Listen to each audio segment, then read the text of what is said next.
Day 3 consists of not being selfish, because love is not selfish.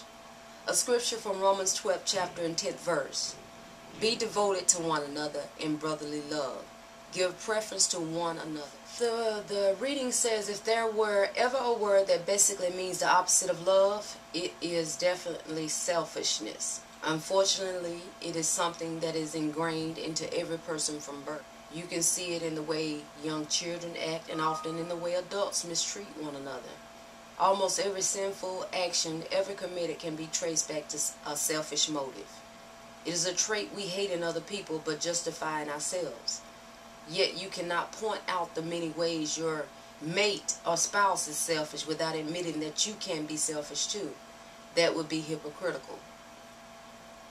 Why do we have such low standards for ourselves but high expectations for our mate? The answer is a painful pill to swallow. We are all selfish, is the reason. When a mate puts his or her interests, desires, and priorities in front of his mate or her mate, that's a sign of selfishness. When a wife constantly complains about the time and energy she spends meeting the needs of her husband, that's a sign of selfishness. But love does not seek its own.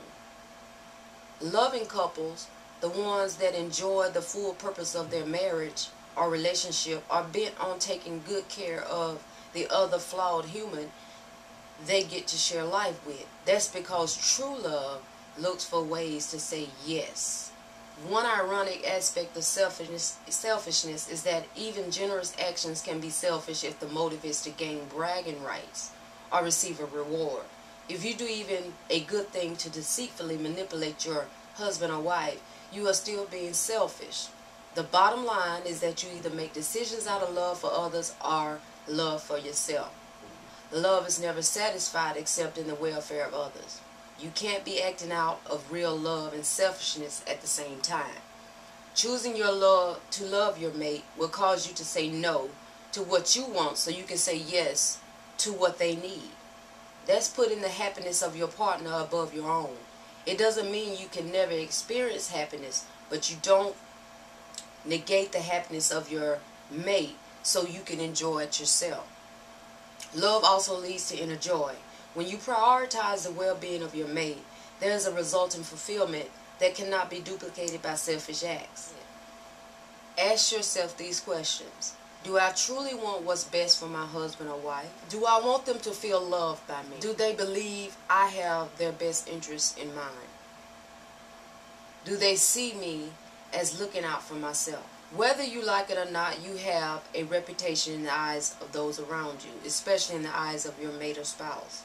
But is it a loving reputation? Remember, your marriage partner also has the challenge of loving a selfish person. So determine to be the first to demonstrate real love to them with your eyes wide open. And when all is said and done, you will both be more fulfilled. Today's dare on day 3. Whatever you put your time, energy, and money into will become more important to you. It's hard to care for something you are not investing in.